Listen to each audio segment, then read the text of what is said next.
Hi, in this tutorial I'm going to show you how to join multiple cells with text join. So with text join you would do equals text join,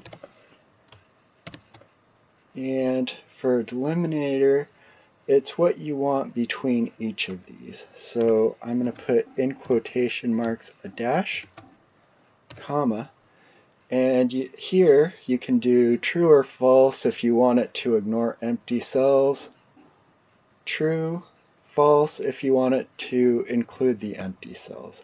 So in this case it doesn't really matter. I'll take true,